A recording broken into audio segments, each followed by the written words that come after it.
That's what I wanted. Yes, I know. So great. Good morning, everybody. It is Monday. We are live, and this morning we're also live on YouTube, which is going to be quite exciting. A whole new thing there. Going to be a whole new audience of people on YouTube to listen to us and watch us now. I don't know why it's taken us so long, but it has, and here we are finally. You know, you're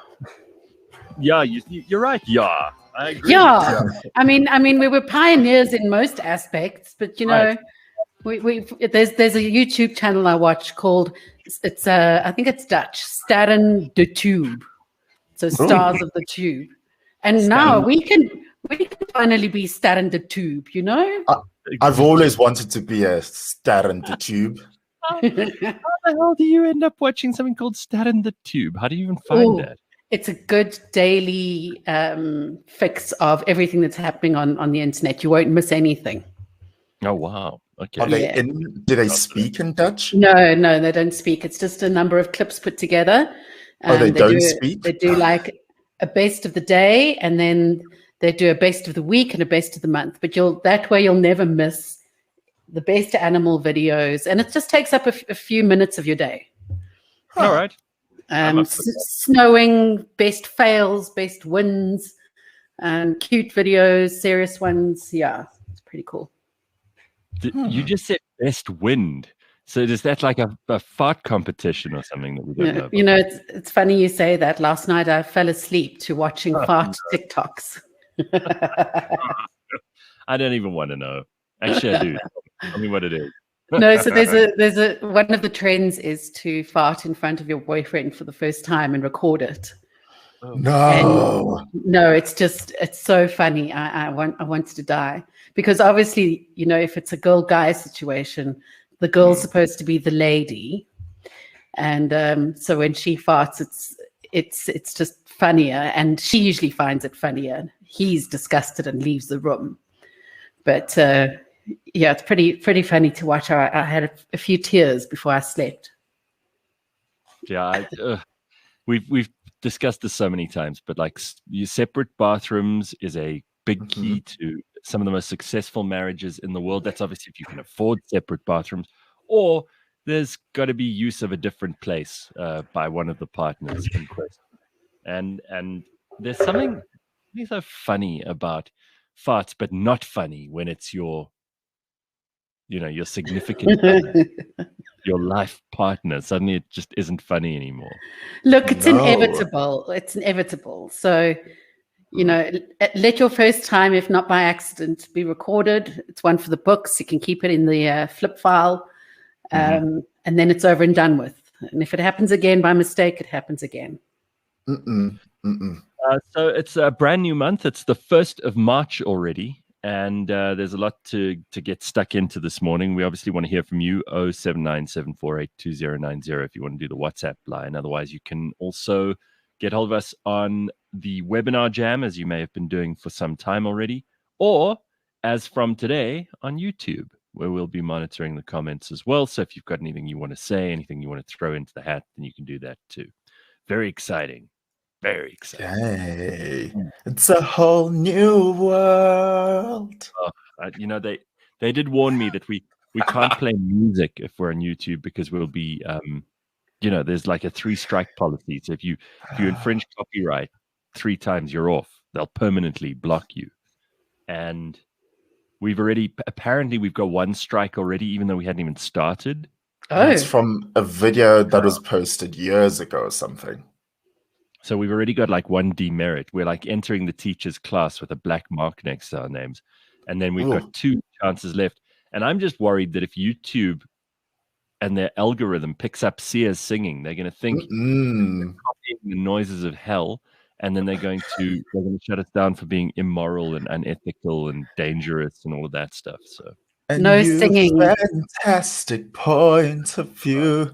This is what we'll have to work with now, folks. It's either we fine-tune my voice or there's no music at all. I can see the devils and the demons circling right now. Whenever Sia opens up his mouth to sing. Anyway, so how was everybody's weekend?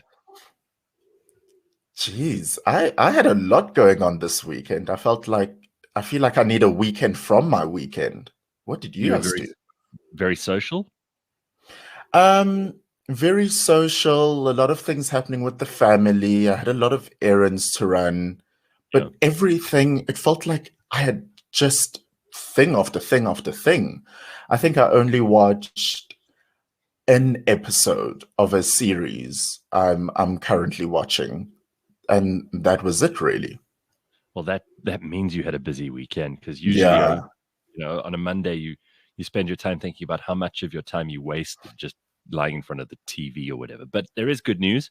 If you were lying in front of the TV last night at 8 o'clock, you would have seen the president on, and the president said that we are going to level 1, and that means that everything goes more or less back to normal, except we still have a curfew, I think, from midnight to 4, which That's is right. like crazy. I mean, I don't know. I think that's really just a way for them to, I suppose, keep the criminals at bay for an extra few hours at night. No. I can't think of anything else. It's to stop all those people who want to go to gym at 3 a.m. and get a head start on us.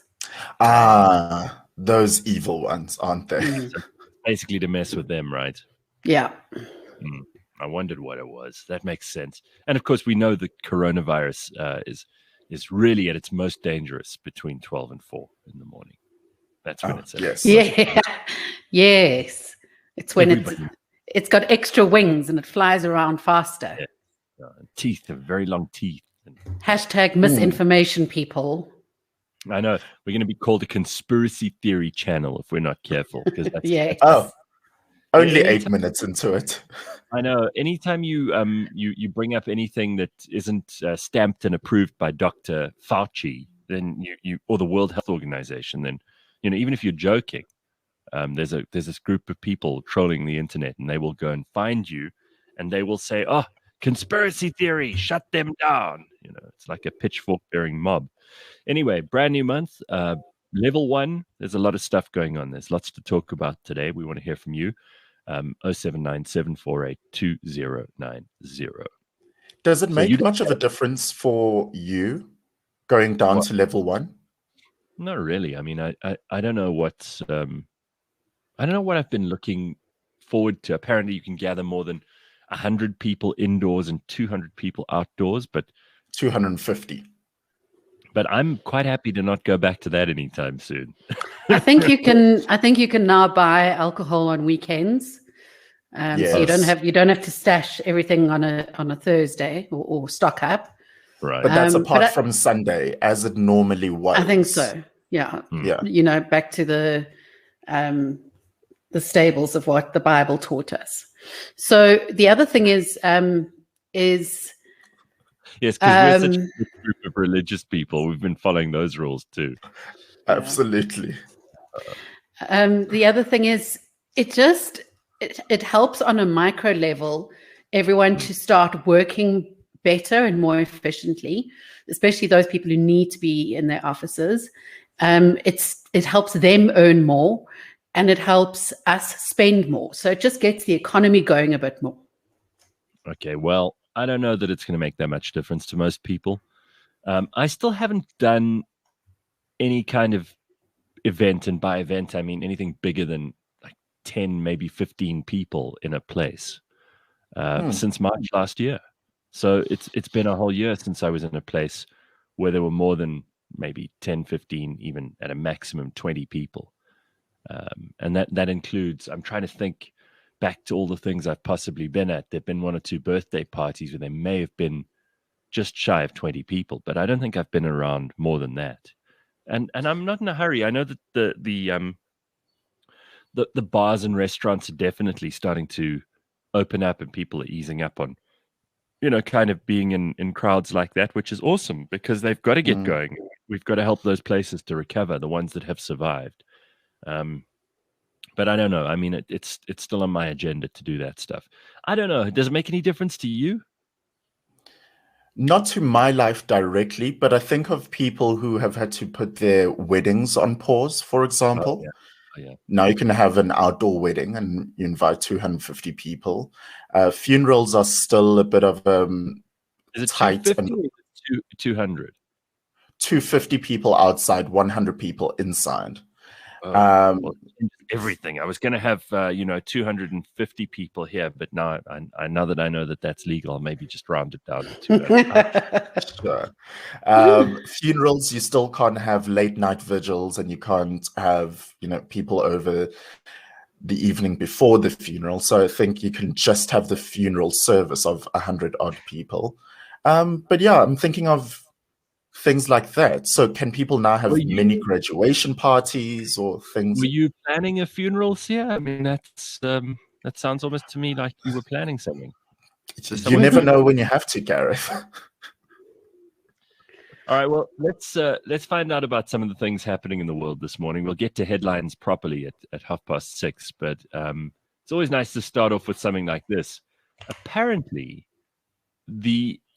someone has discovered a lost hoard of South African gold coins that have been found in a Swiss vault. Oh. Yeah. I dream about this every night, and it hasn't happened to me. I know. Yet. I'm very disappointed, and I just want to complain to the dream fairies or whoever it is you complain to. The dream team. Yeah, that I'm really disappointed that it wasn't my dream come true. Someone else discovered this, and we don't even know who it belongs to, do we?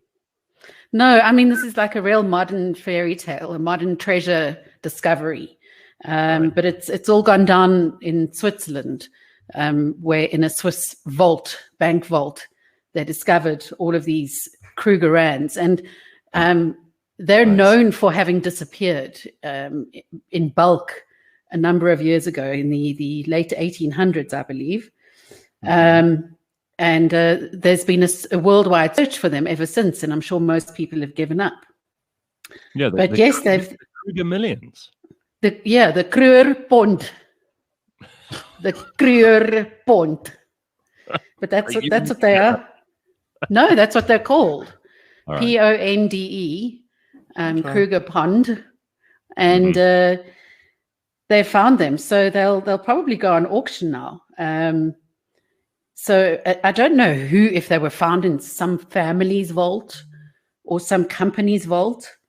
But this is like when you hear the word vault, like, what do you picture? Because I picture something like in Harry Potter, where they unlock this very, very intricate door with all of these fancy locks in it, the kind of thing that has a mechanism that takes 5 seconds to unlock, clunk, clunk, clunk, clunk, clunk, clunk, clunk, clunk.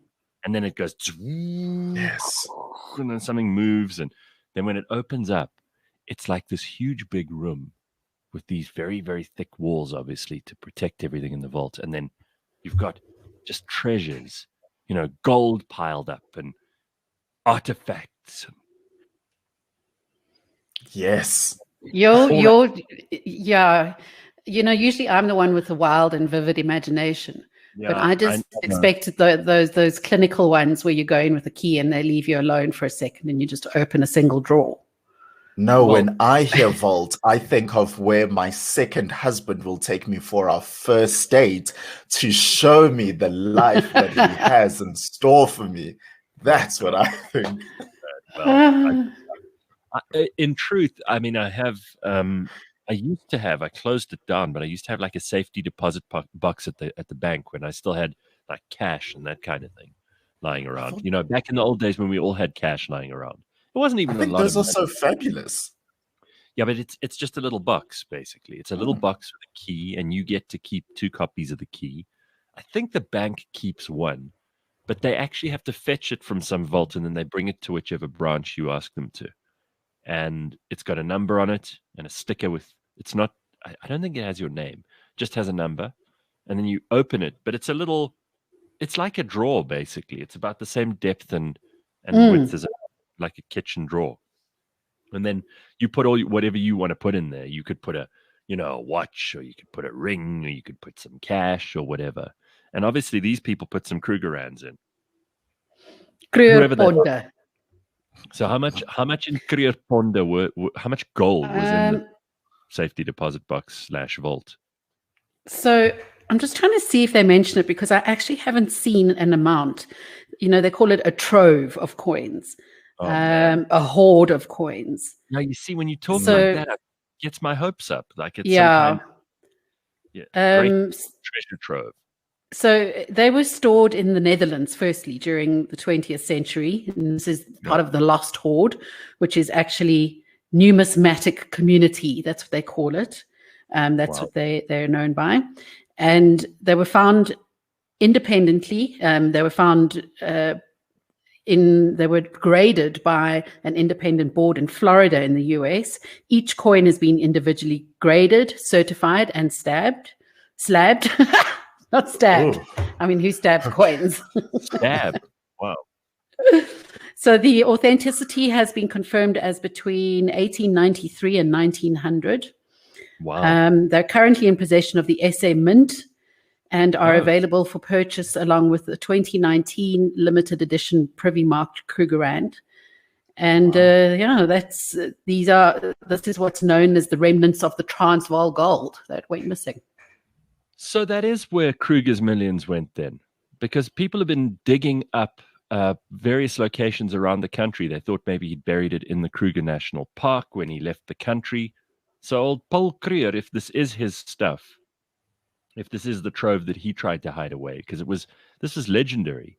That's kind of a boring end to the big legend, because they thought it might have been buried under the floorboards of his house in Pretoria or in his old family farm, which is near Rustenburg. People said that it had gone all the way to what was then called Lorenzo Marx, which is now Maputo. But there was some rock it was buried under. There was an exciting adventure attached to this thing, but clearly that's all bollocks because it's gone. Well, still, I think it's still fascinating because, I mean, if you think about it, during those times, how it would have had to have been transported from South Africa to the Netherlands and then to Switzerland. I mean, the things that could have gone wrong during that trip, heists and, I don't know, floods and... we've got our Blind History series, a podcast series, which is so popular, and we've got it on cliffcentral.com. If you haven't caught up with it, there's an episode about Paul Kruger, and actually he got on a ship that was sent for him by the Queen of Holland. She sent him a ship to Lorenzo Marx, Maputo, picked him up, and then he came all the way back. So he must have had those coins with him then. I'd still like to know how many there were altogether. They obviously not saying. And now the South African Mint will let you buy them. And do you know who was most likely to have made the ship that was sent? Mm-mm. My family. How come? Oh. So, my family surname is van der Stad. Yeah. And they were the shipbuilders of the Netherlands through... The shipbouwers, yeah? Yeah, exactly. That's fantastic. Wow. So that's pretty cool to think of. So I hope you It's guys quite an got awesome paid, heritage. because if you guys didn't get paid, you probably should get a coin or two out of this trove, don't you think? I would lay a claim if I were you. Yeah. Yeah, I think so. I'll get on it. Today's to-do list. Why I thought it would be good to bring up the stories, because I watched a classic movie on Saturday. I was at home. I decided, bugger this, I'm actually going to be lazy and a slob. And I turned on the TV and I was just vegetating on the sofa as I usually would if I was in that kind of mood. And I put on Casino, the movie with Robert De Niro and Joe Pesci and Sharon Stone. What a great movie. Oh, man.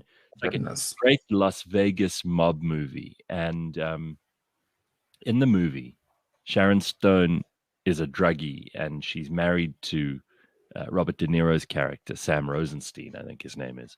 And she is really high, and she storms out of the house, and she steals the car, the key for the safety deposit box in the bank, which we were just talking about now. And she rides to the bank as fast as she can in her car, gets there, gets to the manager, says, "You got to open up the box. I've got the key." She signs for it. She opens up the box, and there's just all this cash in there.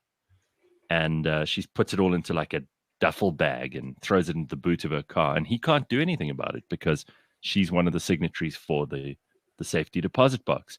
And I see Jamie actually says in the comments here, you cannot actually keep cash in a safety deposit box in the US. Apparently, you can't do that. It's not right. It's not legal, which is interesting. I mean, if you did have a treasure and you wanted to keep some of it in a safe place, would you put it in the bank in a safety deposit box? Because it could be stolen. Where would you put it?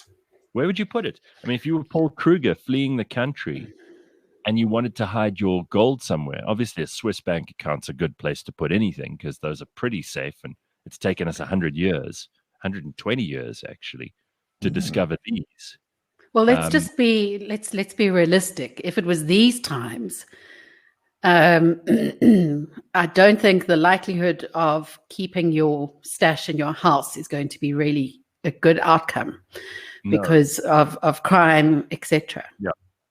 And also, if people think you have money, or they think you have some kind of treasure, whether it's gold or jewels or watches or something precious, whatever it might be. I'm imagining like, emeralds or rubies or diamonds or something. If you had to hide that stuff in your house, the chances are someone would turn your house upside down and find it if they thought that you had it. Mm-hmm. So obviously you'd want to put it somewhere where people wouldn't immediately think that was the right place to go. And I don't know where I'd start. I don't know where I'd look to hide the thing. Well, we know how we would transport it, don't we? The same way that we believe that cash in transit should be transported. Yeah, well, by old ladies in Unos, so that it doesn't drop. You don't. That's not the time to hire like one of those big vans that transports cash, the cash in transit vans, because those are precisely the ones that get hit by criminals. So you just very quietly get an old lady in a little car, inconspicuous as hell. She must drive really slowly and really badly, and people will go, "Oh, these old people." Meanwhile, in the back of her car, she's got your treasure. But where are you going to take it? That's the question. I know. Mm-hmm. So they found a jewel the other day, a piece of the crown of King Charles I, who had his head cut off, obviously. Oh, did the stone fall out when his head was cut off? No. So what happened was he was defeated at a battle in the north of England, and they found this guy was, you've got all these amateur people who go around with those metal detectors. Mm-hmm. Yeah. And they go, who half the time people think are little bonkers. Yeah, and they've made TV shows about these people, and they are crazy. They're crazy people. They go along the beach and they kind of beat, and then they maybe find someone's gold tooth that fell out or something. Because gold usually doesn't wear down or react with anything, and it's very hard to make gold into anything else. So usually it lasts for hundreds, if not thousands of years.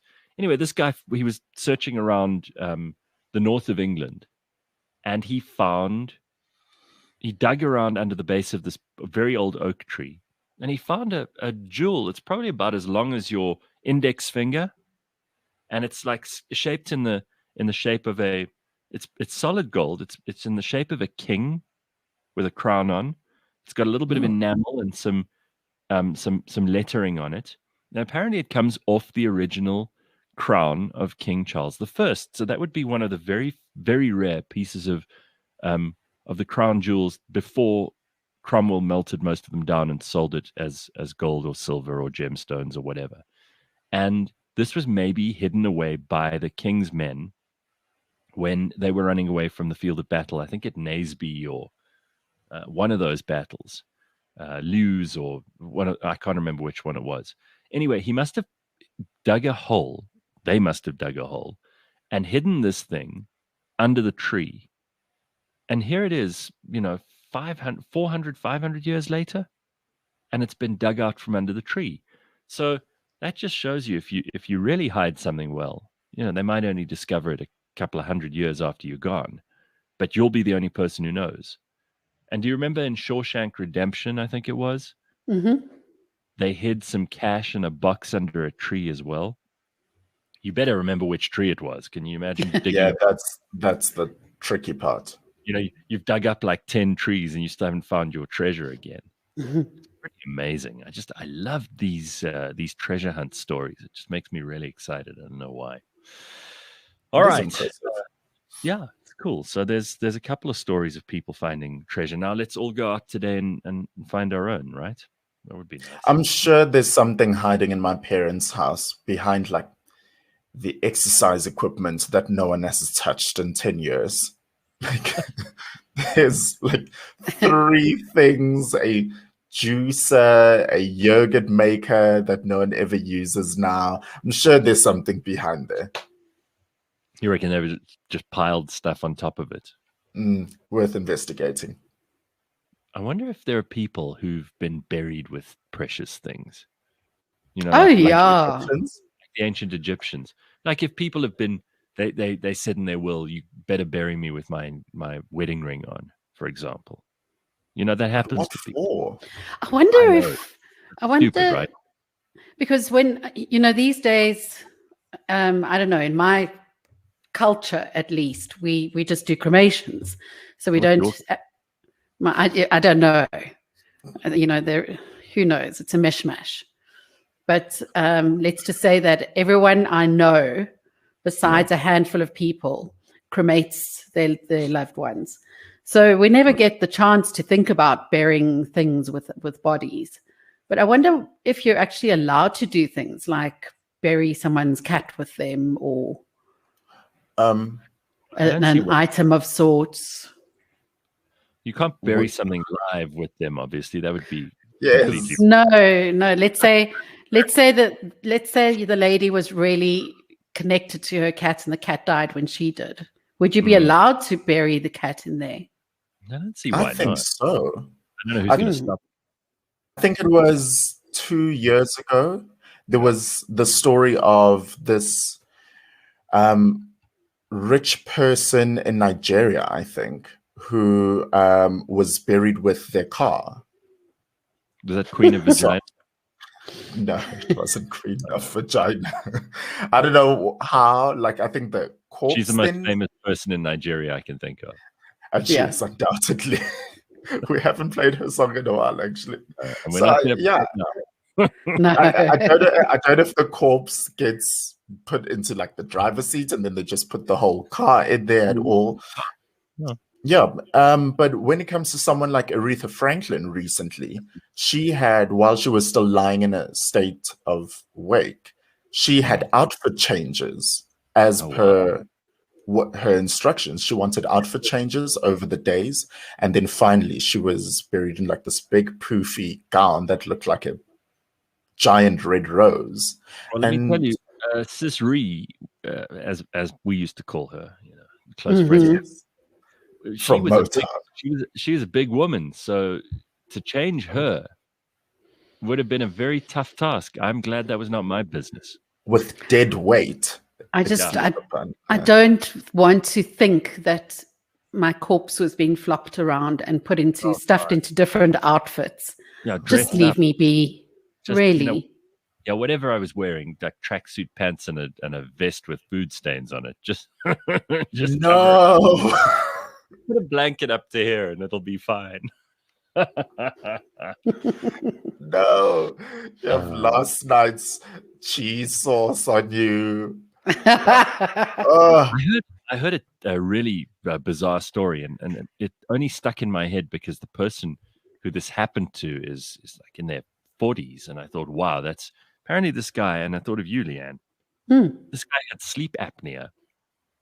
He'd never really had it diagnosed, and he used to snore very badly, and then he stopped breathing, which is what sleep apnea does. Yeah. Oh, geez. And he died in his sleep. Now, he died of sleep apnea. There's nothing else that happened. They've kind of done. But the guy, he stopped breathing for so long that basically his brain stopped functioning. Yeah. I didn't realize that could happen. That's pretty devastating, first of all. But at the same time, it's not the worst way to go. You basically fall asleep, right? Yeah. Look, you sometimes are aware of it, but I suppose that's because it wakes you up. So yeah, you would probably just fall asleep and never wake up again. It is quite a good way to go. Even though he's quite young, for him, that's not the worst way to go. But for everyone around him, oh my God, he died of sleep apnea? I didn't know it could kill you. Well, the thing is, it probably makes people scared of going to sleep, doesn't it? Because they think if they live alone, what if I have it and I don't know? Right. So it can be very scary. But usually, sleep apnea will get you in other ways before it gets you in that way. So obviously, having a low level of oxygen in your body throughout the night is going to carry much huger consequences than one night of not waking up. So yeah, it affects your brain, your heart, your hormones, everything. Oh, It's pretty wild, though. I mean, I didn't know that you could. Yeah, no, it's true. I thought It's very true. And wake up, but that just shows. No, it's potentially deadly in two ways. One, you could die like that, and the other is it could lead to a number of comorbidities. What a joyful thing to talk about this morning. All right. Hallelujah. We've got to get to the headlines. So let's have a look at those. Your 5 things you need to know this morning.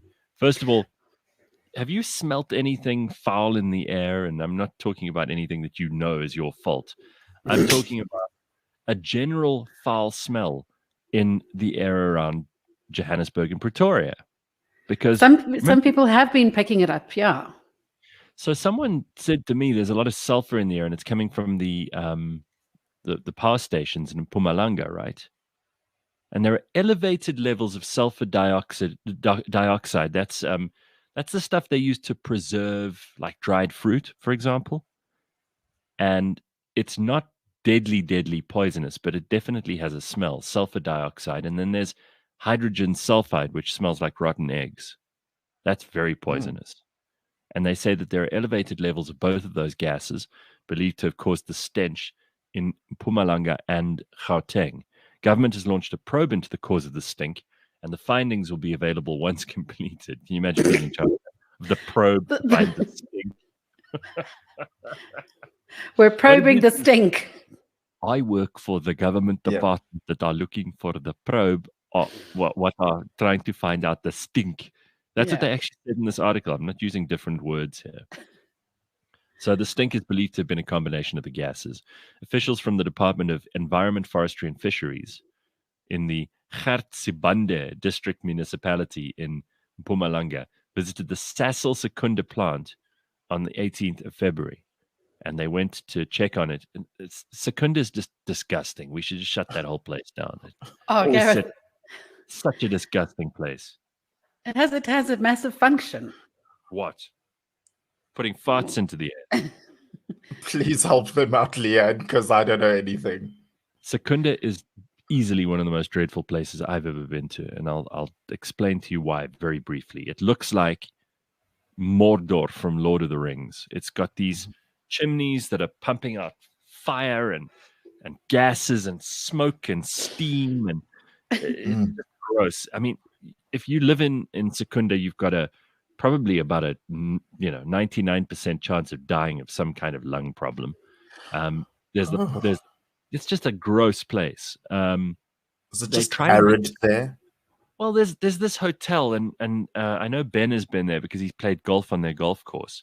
But the town of Secunda was built by the old National Party government to run this power plant, or this plant. I think it might even be one of the plants that converts, coal and that kind of thing into liquid fuel. I'm not even sure what it does, but it is just disgusting. And when you drive into Secunda, all you see is this smoke and this fire and this.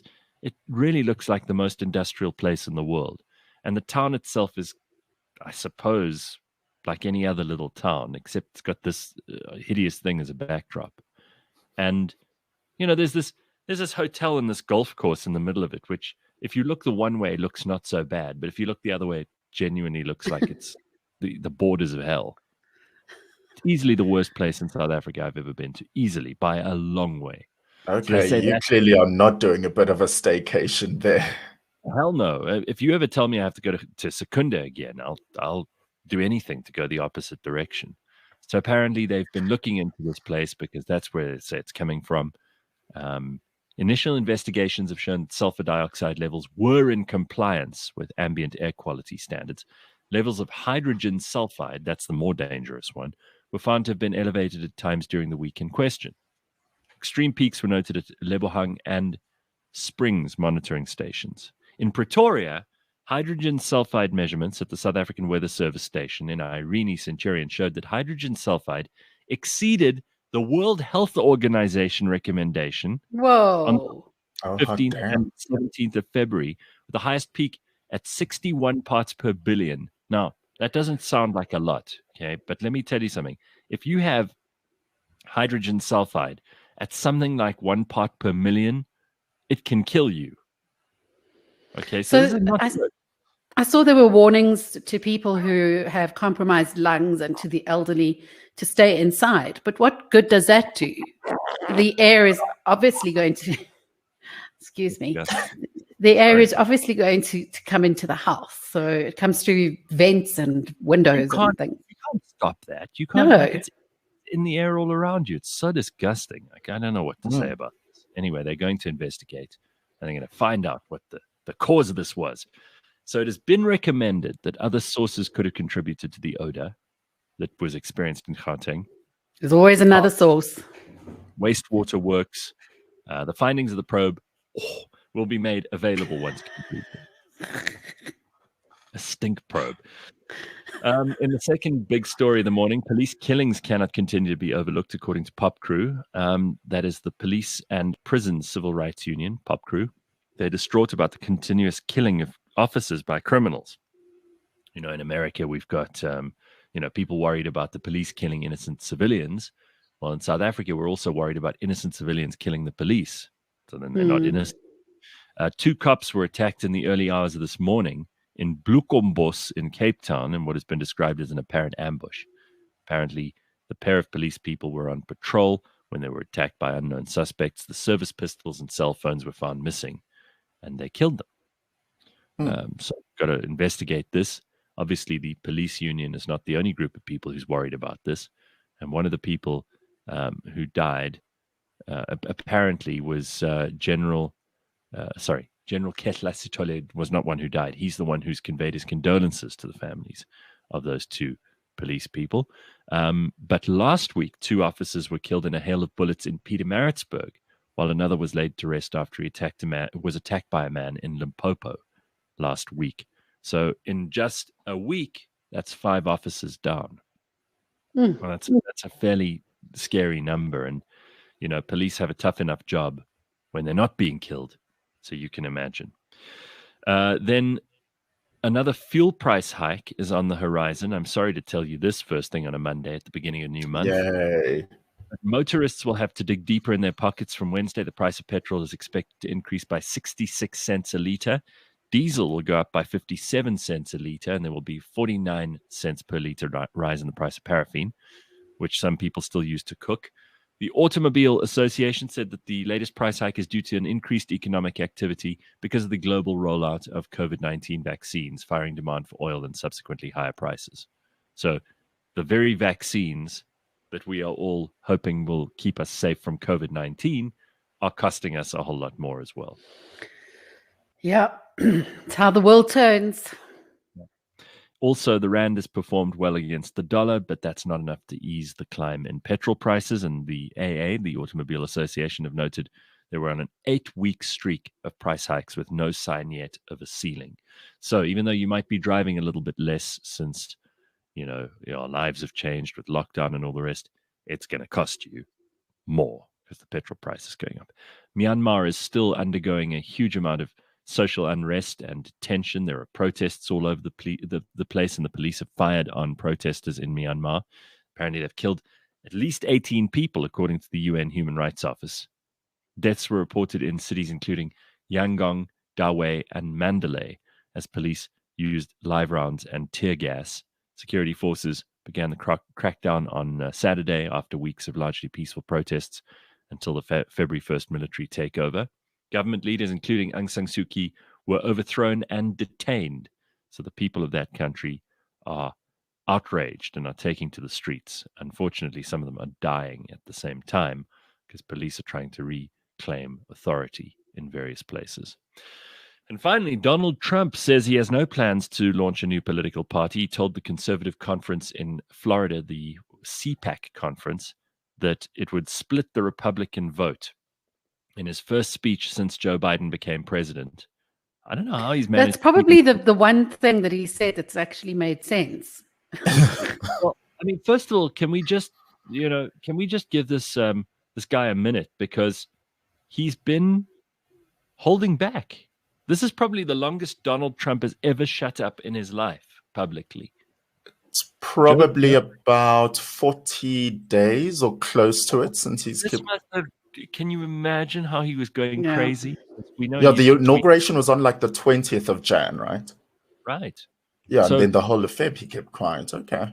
He's been quiet as a mouse, and this must have killed him. Anyway, he spoke at CPAC, and he said he might run for office again in 2024, which would have put the fear of God into Democrats. Mr. Trump strongly criticized his successor, saying U.S. policy had gone from America first to America last. Speech came weeks after Trump was acquitted in an impeachment trial. His appearance at CPAC in Orlando on Sunday represents his continued influence over the Republican Party. The mood of the conference, which apparently began on Thursday, has been extremely pro-Trump. Loyalists speaking there included Texas Senator Ted Cruz, his son Donald Trump Jr., among others. The former president remains banned from social media platforms, including Facebook and Twitter, over his response to January's deadly riot at the U.S. Capitol. And he's been chilling at Mar-a-Lago, his Florida golf resort, since leaving the White House. So if you want to know what he had to say, you can get the whole speech. It's all online now. And he spoke for quite a long time. There was a lot that was covered. And he says he's going to use the Republican Party if he does run again, and he will continue to support the Republican Party rather than split the vote. And Leigh-Ann says that's probably a sensible thing that he said. Mm-hmm. Anyway. But that's, If you've been missing Donald Trump over the last couple of months, there we go. You got some back. Janet has a question. She's asking on Webinar Jam this morning. You can also ask us on 0797482090. We'll get to those messages in a second. Janet says, I'd love to know when Becky Cele will be held personally responsible for accepting a monthly salary, yet failing miserably at his job. We heard the sirens going crazy as emergency vehicles were en route to the scene of a shooting. Bloekombos is an informal settlement about 12 kilometers from where we live. It's so tragic that these police officers were killed. Yeah, I don't know. Usually in countries where the hierarchy and the chain of responsibility is considered to be an important part of what people do, the people at the top of the chain have to resign when people somewhere in the middle of it get killed. And this should be, if we've had 5 police officers killed violently in the last week alone, I mean, in most police precincts and police commissions and police structures all over the world, the guy at the top would resign. He'd say, well, look, it's a disgrace that these men and women were killed in the line of duty. I take personal responsibility. Either I'm going to do something about it or I'm going to resign. It's sad that we had to have the police union speak out against this as the only body that did. We've got Becky Cele putting on his stupid hat and wandering around and, arresting people for breaking lockdown regulations, like going to the beach when that was illegal, or wearing open shoes when that was illegal, or buying a tepid Woolworths chicken instead of a hot one, or, any of those dumb ass rules that we used to have to follow. And well, for some people with ugly feet, I think that should be a rule regardless. You didn't put on a mask between when you got out of your car and walked where there was no one up to the entrance to the shop where there was finally someone, and you put your mask on. And we arrest you for that because, that's what police have been doing thanks to this moron and his rules. Or the rules that he's decided to implement from the stupid National Coronavirus Command Council. So anyway, Becky Cele is, he's not going to resign. Forget about it, Janet. He's never going to be held personally responsible for anything because I don't think he has been responsible for anything in his life. So I don't know what you're hoping for. But whatever it is, unlikely. But wouldn't that be like saying, well, then the World Health Organization should be held accountable for the number of people who are dying of heart attacks, diabetes, and obesity? It's not all within his control. I think that sure, it's not entirely within his control, but he should be the first to speak about it, and he's not. He's leaving it to the unions to do that. And in this case, it would be good to see some leadership from the man who's supposedly in charge of the police, or at least a comment from him saying, "Hey, listen, stop killing our police people," because we haven't heard from him for a while. The only time he speaks is to tell us, "If you're out after 9 o'clock, we'll arrest you," kind of thing, you know. It's just mad. So we're at level 1 lockdown, and I'm wondering what that means for you, if it means any change, whether you're going back to the office, whether you'll be, going out until just before midnight during the weekend. Body. Does it mean anything to you? If it means anything to you, tell us. For me, all it means is being able to not phone family on a Friday going, "Oops, I did it again. I forgot to buy wine before the weekend." Yeah, that's just a convenience. And I think it's about time that they unbanned the sale of alcohol over weekends. It's a stupid thing to do. When it almost reminds me of those times. Do you remember when you were a kid, Leigh-Ann? Sia, you're obviously too young. Sia, you're still, 14? How old are you now? 14 and a half. As youngins, we count the halves, yes. Do you remember, Leigh-Ann, when the old National Party was still in charge of the country, and we used to have a rule that you couldn't buy alcohol on a Sunday? Some shops still maintain that. It's still like that, yeah. And it had to do with religion. It was church rule. It was a yes, vice absolutely. rule. But like, also it kind of Lord's Sabbath, right? That's right. It also was carried through for quite a while to prevent, especially in the Western Cape, a lack of people coming to work on a Monday because they were babalust. Oh. So it was a way of controlling the workers on wine farms, etc. Even though they were paying them in alcohol, they didn't want them to not come to work on a Monday. Yeah. So that's a stupid hangover rule. Yeah. Exactly. I mean it's not just one. It's a hangover of the past regime and their dumb religious rules, but also a kind of way of controlling ordinary people and stopping ordinary people from drinking on a Sunday. And you may be one of those control freaks who thinks that you can make rules for everyone else in society, but you know how I feel about that stuff. You don't get to make rules for Leigh-Ann, even if she wants to drink on a Sunday. And you don't get to tell Sia what to do. You can live your life however you'd like, but you don't get to expand that authority over other people. Even if you're government. Leave people alone. I'm strictly libertarian about this kind of stuff.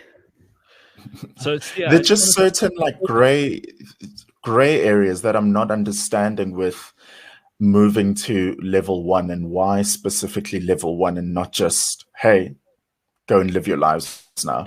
Because the president had me counting when he mentioned there will only be 5 airports that will allow international travel. And I thought, well, don't we only just have 5? I thought we only had 3 that did international travel. I thought we had OR Tambo in Johannesburg, King Shaka in Durban, and Cape Town International Airport. Those are the only 3 that go internationally, don't they? I mean, I didn't. Well, then he counted Lanseria, and you also counted the Kruger. But I mean, if we want to be technical, isn't Uppington Airport also technically international because you can fly from there to Namibia? Well, I hope not. No one and the Seychelles. No one should be allowed to leave the country through Uppington. That's embarrassing. Landing in Uppington was one of my best experiences ever. The same guy who, they have those lights and they're the ones who direct the planes on where to land, was the same guy who ran into the building and then came back out driving a trolley or wagon situation, who was the same guy who offloaded our luggage, and then was also the same guy who dealt with that what is one conveyor belt, the conveyor belt of our luggage. And I thought, my, you are. And then he put on a suit and a hat, and he was the same guy who took you in your taxi to the hotel. I'm sure he was operating the boom gate afterwards and was selling us peanuts at the robots. He was busy. Probably flew the plane as well afterwards. Yes. You know, he took it back to Joburg. Why did you go to Uppington again? Why was I there? No, it's good. You have to have a good reason to go there. Oh wait, no, I think it was with our campaign with MTN or something. Okay, that's probably what it was. It was a work thing. It wasn't for pleasure. No. Book a holiday to Uppington, right? Gosh, we sound horrible. We land-based Secunda, and now it's Uppington. Sorry. Yeah, these are terrible places that we're just trying to warn our audience. Don't go there on a holiday, and if you can, don't even drive through there. Jesus. So yeah, a lot of people are asking about the little teaser, the little promo that there is about Prince Harry and Meghan Markle talking to Oprah Winfrey. You've watched the trailer. What can you tell us? I lapped up all 30 seconds of it. It's just enough. It is. Let me play it for you. Here it It's is. the Here's Holy Trinity on screen. So give it to us in 30 seconds or less. We have to keep a time limit on Sia. Yeah. Okay. Well, I'm going to play you the actual thing, and then we'll hear Sia's thoughts on it. Listen to this. Were you silent or were you silenced? I just want to make it clear to everybody, there is no subject that's off limits. Almost unsurvivable. Sounds like there was a breaking point. My biggest concern was history repeating itself. You've said some pretty shocking things here. Wait, hold up, wait a minute. Oh God. Okay, so they don't say much that Harry. They don't play much of what Harry and Meghan said, but it's all Oprah asking these hardcore questions, like, "What you've said some pretty outrageous things here. Does it make you silence or were you silenced?" So the history repeating itself thing was obviously Harry being scared that for his wife's sake that she would end up like his mother. And you can't blame him for that. I mean, that stuff sticks in your head forever. Jeez. So over this weekend, what happened was, so this interview will air on CBS, and the clip is also courtesy of CBS. They will air it on the 7th of March, Sunday, the 7th of March. But over the weekend, they announced that it was originally scheduled for just 90 minutes. They've now increased it to 2 hours. And also what happened, I think it was on Thursday or Friday, we didn't cover it on the show, was that the Queen announced that she will be making a special announcement before the airing of the interview. The palace remains that it has nothing to do with the interview, but also the palace has also confirmed that they didn't receive the episode or this interview, and they will not be receiving it before it airs. So I think the Queen will be saying something very, kumbaya, generic, but also trying to cover her tracks. I think she'll say something nice about Harry, just as a drop in as well, just to cover herself in this 2-hour interview. In other words, to make it look like they're not fighting. Yeah. But also, James Corden released this interview that he did with Prince Harry over the weekend. And after watching that, I don't think they're actually fighting. No. Yeah, no, it didn't seem that way. So James Corden and Harry had tea as a joke on top of an open deck bus, like a tour sightseeing bus in LA. And the conversation was very casual about, he spoke fondly of his grandmother and said he hasn't left them. I'm going to apologize up front for people who don't really care about the Prince Harry or Meghan. Yes. I'm maybe one of those people, but it is a big story. So at least you can still roll your eyes and go, when people at the office or, friends and family say to you, or your favorite Gareth, where? You just go, where?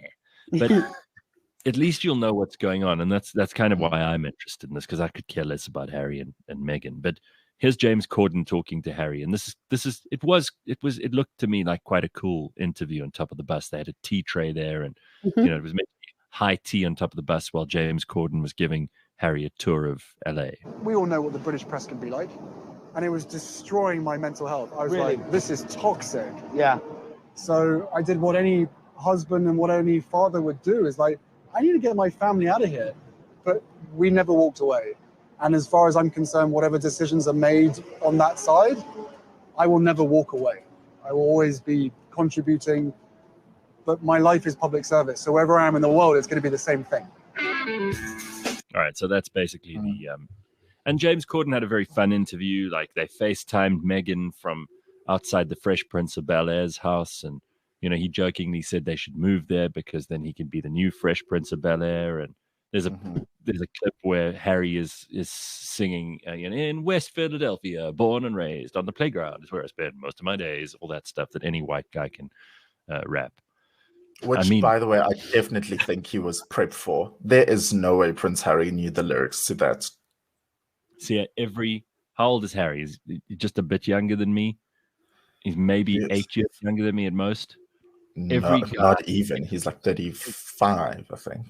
Every white guy in the world knew that song. I promise you, we all watched The Fresh Prince of Bel-Air because there was no TV that was any better than The Fresh Prince of Bel-Air. And Will Smith was cool then, he's still cool now, and everybody knew the words. It was on every single week. We learnt it because we just had to. We knew the theme tune. Look, I always say I'm an equal lover and an equal hater, and for this, I'm just going to be frank as well. There's a certain mystery to keeping quiet. There's a certain allure to, we don't really hear from them, and we don't. We just see them walking in and out of cars and in and out of palaces. That's why the Queen is so mysterious and she's so regal, partially because we don't really hear much from her. I watched the James Corden thing, and I thought, nah, okay. I see this very... And I totally agree with you. You know what? Frankly, there is something to be said for people who keep this stuff to themselves. I see this regular guy in a modern life where we all share everything on social media. I mean, there isn't anything left to chance. There isn't anything left to the mystery. Everybody's out there on Instagram and YouTube and Snapchat and Twitter and TikTok and God knows whatever else. And they're sharing everything, including their relationships, their health, their financial ups and downs, their pets, their family, everything that they can. I mean, I see so many people now who are sharing pictures of their kid virtually from the moment they're born until the kid's 21 and has its own social media by that stage. And I'm like, where is the private time? And you're quite right. Like, part of the reason that the Queen remains this figure of huge interest is because she's never done an interview since she became Queen, and you won't get it to. She never answers direct questions. Everything about her is curated and controlled, and it keeps her above the fray that the rest of us are in, where we're sharing everything. Yeah. And now seeing Prince Harry so regular, I thought and still think it's actually a good thing that they stepped back from the royal family, because would we even be talking about them now? No. He would have been married. He'll never be, the king. So he'll just be a dude. It would all still be rumors about his strained relationship with his brother and the two sister-in-laws' strained relationship. Nah. I'm going to say, wah. But I'll still watch all 2 hours. I think it will air in the early morning South African time. So hopefully I would have watched it by the time we start the show next Monday. I'm just going to say it again, that the real currency of the future is going to be privacy. Whatever you can keep private, whatever you can keep for yourself, that really precious time that it's you and someone you love, or that time where it's you and your family, or it's just you on your own even, frankly. That is going to be gold in the future, because everyone's sharing everything. And it's so damn difficult for people to decide what's valuable in the world right now. One of the things that's valuable. This is exactly why I've never shown you guys my lower back tattoo. Very good. And you keep it that way. I think we'll manage without seeing that. All right, everybody, it's 7 o'clock. We'll be back in a moment or two with the rest of the show. And we've got lots to talk about today. We want to hear from you. 079-748-2090. Do you grunt when getting out of the car?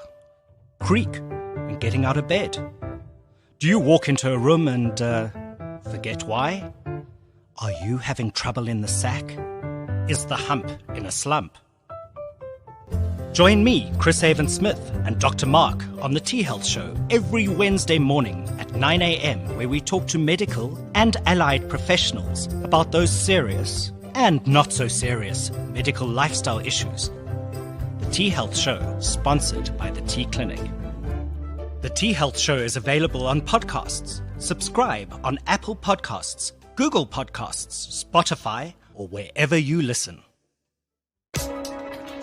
Just because it's about technology, connecting your business to the rest of the world doesn't mean you need to send rockets to space and use complicated solutions. Want to simplicate things? Well, join Jaco Voigt, who is the CEO of Catalytic, on the Unbundled podcast. With skin in the game and a keen focus on educating and assisting you and your business, Jaco decodes all the aspects of connectivity, security, and cloud solutions. Unbundled is brought to you by Catalytic and is available on cliffcentral.com, Apple Podcasts, Google Podcasts, Spotify, or wherever you get your podcasts. The world's apex predators have fearsome reputations, so it's hard to believe that some of them are facing a fight for survival. In Gansbaai and Valsbaai, white sharks are almost completely disappeared. Blind Conservation is the story of these endangered predators. In our first episodes, we speak to global experts about the alarming plight of the great white shark. Each shark that lives out there, one day out of 4 days, it can be killed. And what you can do to help one of nature's most magnificent creatures survive for future generations. Join me, Spike Ballantyne, and my co-host, Anthony Mederer, for Blind Conservation, available on cliffcentral.com, Apple Podcasts, Google Podcasts, Spotify, or wherever you get your podcasts. We live in a rapidly changing world, but how we get paid remains stubbornly outdated. We have this archaic payday cycle. The Future of Pay is a podcast series that explores the impact that the current salary status quo has on South Africans. When you are desperate, you will do anything to get that money to put food on your table for your family by tomorrow evening. And how innovative startup SmartWage is looking to change things. It's a very simple problem here. People are waiting till the end of the month paid, and the impact is that they can't afford expenses that come up in the middle of the month. The Future of Pay, brought to you by SmartWage, available on cliffcentral.com, Apple Podcasts, Google Podcasts, or wherever you get your podcasts. Well, it is just after 7 o'clock on cliffcentral.com. We've got a lot of great shows. Some of them you might have heard in the promos there, which you can listen to, you can download. Some of them which are still incoming and on the way. We're busy putting together a few new series, which we will surprise you with from the month of March on, which is obviously this month. It's the first today, a brand new month. I always feel sorry. I feel sorry for those people who have a birthday on the leap year, because it would have been their birthday today, but of course it only happens every 4 years. There's no leap year this year, so they usually celebrate on the 28th, right? The shortest month of the year. Yeah, shame. I actually know someone who had their birthday on the leap year, and I sent him a message yesterday and said happy birthday. And I mean tomorrow, but you know what I mean. It's like they always claim to be 4 years every 4 years. 3 years younger than the rest of us. So over time, that could make them 6, and the rest of us very old by comparison. Anyway, something to think about this morning. I get what you mean. I think the calculations were off, but I get it. All right. So let's say, for example, you are 40 years old. You divide that by 4, you're only 10. So if you turned 40. Yes. But you were a leap year baby, you could say you were 10, and people couldn't really argue with you on the basis that you only have a birthday every 4 years. That's the kind of calculation. You see, Sia, not so bad when I have my calculator in front of me. Oh. Because you had to work out 40 divided by 10. Isn't it amazing? I know. Well, no, look, I mean, really, I'm that useless at maths. But yeah, we all are. Which other devices do we not even have around us anymore? I haven't seen a calculator in ages. In fact, I don't even have one in this desk. I haven't had one for years. It's now a trend to wear digital watches. So, oh, come on. like the Casio. Yeah, I've seen the those. one. I've seen a lot of them. But mostly, I mean, I don't wear a watch usually, and I don't see the point because you've got everything on here. So if I look at just the apps on my home screen, I don't need a recording device. You know, some people used to carry a dictaphone or something like that around so that they could record like meetings or whatever. So you don't need that anymore because you can record on your phone. You don't need a barometer or a thermometer for the temperature. You've got a weather outside. app. True. You don't need a watch because you've got a clock. You don't need a camera because you've got a phone. A wind sock. Did you carry a wind sock, Leigh-Ann? I knew you were. That's really bizarre. No wind sock necessary. You don't need a diary. I mean, you think about people used to carry around a paper diary. Filofax, teledex. These days you've got reminders for birthdays. You know what your schedule is for the day. You've got a calendar. You've got reminders on there which go off with alarms. So you don't need that anymore. Some people use payment apps and wallets, so they don't even need to have their actual bank cards or wallets on them to draw money or to pay for something. I'm trying to think what else there is. Your phone book. Remember how you used to actually remember your phone number back in the old days? Black book. And you would remember, when I was at school, I used to have to remember my parents' phone number. I used to have to remember the number for my best friends. I would actually know their numbers by heart. Who still does that? No one. Nobody, oh my right? Gosh. So what else is there? Directions. People used to carry map books around. Yeah, your generation went through a lot, Shame.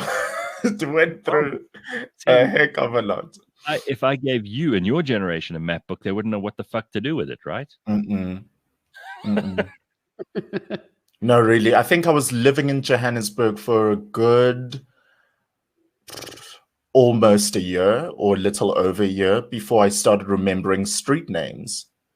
Yeah. Because just driving around, you'd punch in the address and you'd follow the route. You didn't have to know where the M1 was and the N1 and what William Nicol was and Sloane Avenue. You were just following.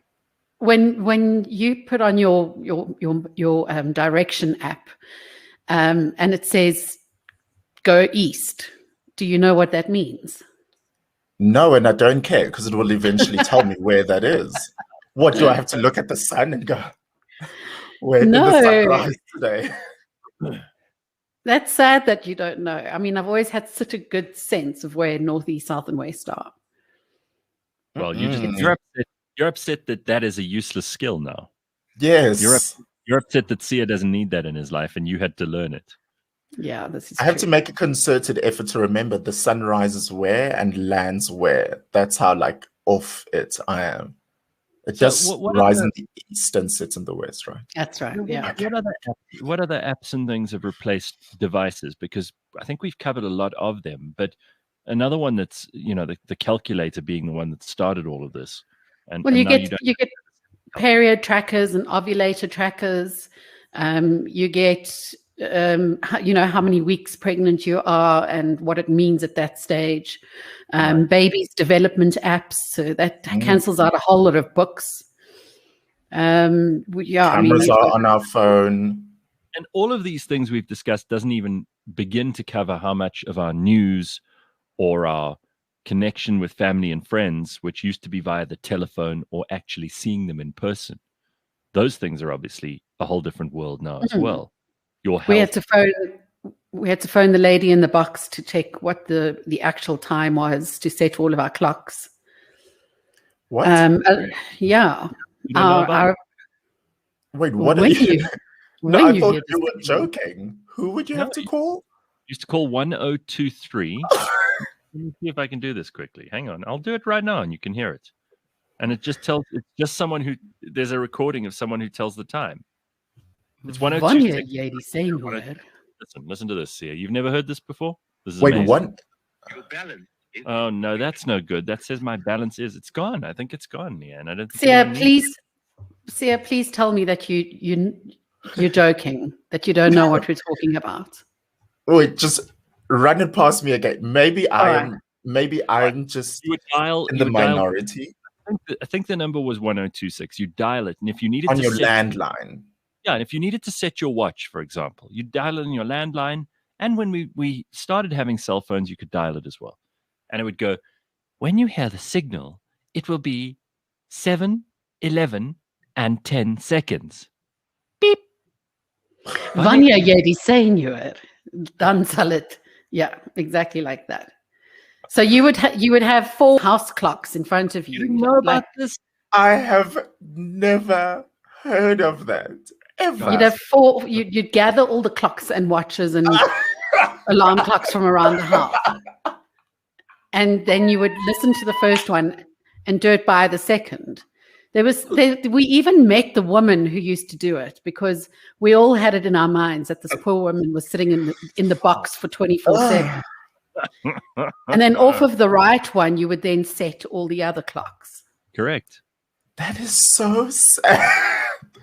Steph says their daughter uses Alexa to help with her maths. So she'll go, Alexa, what is 7 plus 7? Andre says, for me, it's more practical to wear a sports watch rather than carry a massive smartphone, which I keep in the car. Okay, that makes sense. And these days, some of the watches even have like a SIM function, so you can do everything on the watch that you would do on the phone. Steph says an old map book under the car seat's an essential. Carl says you don't need a vibrator if you're a girl. You just test each ringtone for long enough. It'll do the trick. Wow, Carl. Okay. Yeah, it is amazing. Like, you need this one piece of equipment now. And before, you used to carry all of this other crap. I wonder if there'll be a time where, you can leave the house and everything's on a chip in your brain, and you just use it that way. You don't even need to have anything in your hands. Of course, it's going to happen. We're getting close with Google Glasses and things like that. That's scary. Yeah. Does it scare you, or is it something you like? I think it's cool. Yeah, I wish I'm gone by that time. I don't want to tap my wrist twice, and then next thing there'll be some beam shooting out of my index finger, and then I can be able to look at the map of Russia from that hologram. Too much. I want to be gone then. Well, don't worry, Sia. There's always going to be a place where you can find Prince Harry and Meghan Markle videos. That's all that you need to. Oh my God, watching that from my finger. Now that's something. All right. Well, we're live this morning for the first time on YouTube, and you can watch that if you prefer. We're going to be trying this out. I know it's taken a long time for us to get here, but we finally got onto YouTube, and we are live this morning and every other morning from now on, from 6 in the morning until 8. You can also follow us on cliffcentral.com. The podcasts are wherever you usually get your podcasts, and you can also follow us on Webinar Jam through the links on cliffcentral.com. But slowly we'll be migrating everything to YouTube too. So it's going to be a live show on YouTube every morning. Tell us what you think. Give us some suggestions. If there's stuff that you feel that we could do better, give us an idea. Sila says Neuralink is where we're going. Neuralink, one of the companies that Elon Musk owns. And that's about right. That's where we'll eventually see the interface of human brains and technology. Can't wait. I can't wait for that. Upload language programs. You'll never need to be stuck. You'll be just this absolutely incredible human being who can just do anything and say anything and think of anything and remember anything. And it won't matter anymore how much you did or didn't know beforehand. Not a bad idea. And whether or not you knew the time right now. Correct. Correct. You wouldn't need to call the binary design word woman. No. All right. Lots of things to get into this morning. We've got to probably mention the Golden Globes, don't we? I mean, it's awards season in Hollywood, so that's going on. And apparently last night was the Golden Globes. Sia, do you know anything about it? Well, they're still currently live and underway. They started around 5:30 or 5 a.m. our time. It's all a mix of virtual. Some people are in physical venues together, but Amy Poehler and Tina Fey are back hosting. They hosted about a good 5 years ago, and they were always quite a hoot. And Tina Fey is in New York and Amy Poehler is in LA, and they're doing the virtual hosting together.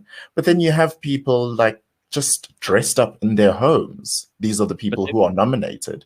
They made it look like Tina Fey and Amy Poehler were in the same place, right? It is quite impressive, but also they joke about it quite a lot in the opening monologue, which is fun. Well, I'm not gonna play the whole thing, but just listen to this, and you can obviously watch it whenever you want to later today. It's going to be online, but this is kind of how it sounds, and it looks impressive because it does look like they're on the same stage.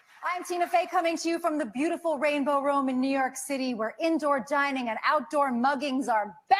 Yes. And I am Amy Poehler here at the Beverly Hilton District 7 New Angeles. And this is the 78th annual Hunger Games. I love those two. They are funny. I mean, let's give credit where it's due. We need something like that to make us feel better.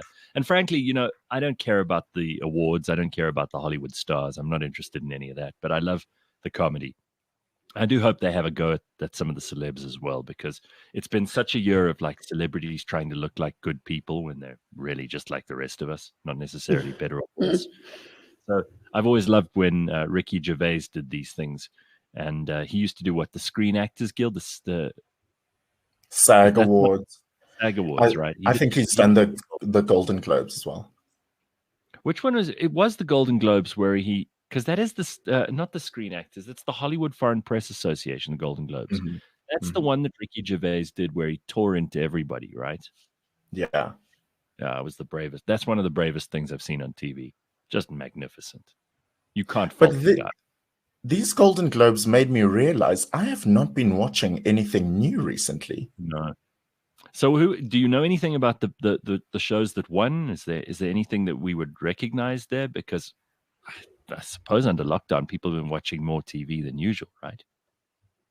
Yeah, so by the time the show started, the big winner was Schitt's Creek, which is no-brainer. It's had all of this fanfare thus far. But then there are tons of these, you know, indie movies and indie shows that I didn't watch. I think some people did watch, you know, The Queen's Gambit and The Crown. You know, a lot of people watched that one. Mm-hmm. Chadwick Boseman won an award and his wife received it in his honor. But yeah, that's Borat also won a top movie honor. Other than that, there's nothing really wow to me. There's Ozark, which I used to watch Ozark, which is on there. Mm-hmm. Emily in Paris, I watched. Right. But what are these? Normal People, Small Acts, The Undoing. I don't know what that is. Have you watched Schitt's Creek? Because I watched the first 2 or 3 seasons. I loved it. I thought it was so good. What is the name of the dad who actually is the writer of the show, along with his son, who plays his son in the show too? Dan Levy's the writer. And then his real life father is Eugene. Okay. And then the real life daughter is also in there, but she's not the main character daughter. She's actually the cafe owner. That's right. Now, that is some talented family, man. I thought about them, and Eugene Levy was well known. He was the dad in American Pie, wasn't he?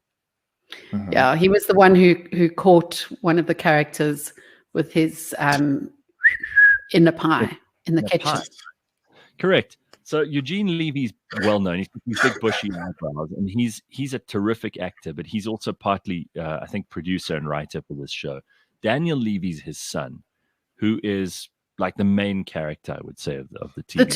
The two of them wrote it together, actually. So good. David. It's just really clever. David. And then there's the sister and there's the mom. But the mom is like everybody's favorite character. And she actually won the Golden Globe last night for Best Actress in a TV Series.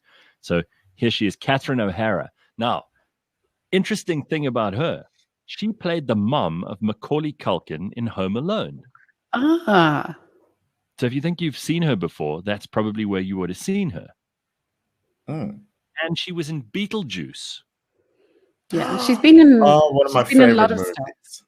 Yeah, so she's a really well-known actress, and she's been around for years. She's a Canadian, and she won. They all are. for playing Moira. Yeah, well, there we are. And the Golden Globe goes to Catherine O'Hara. All right.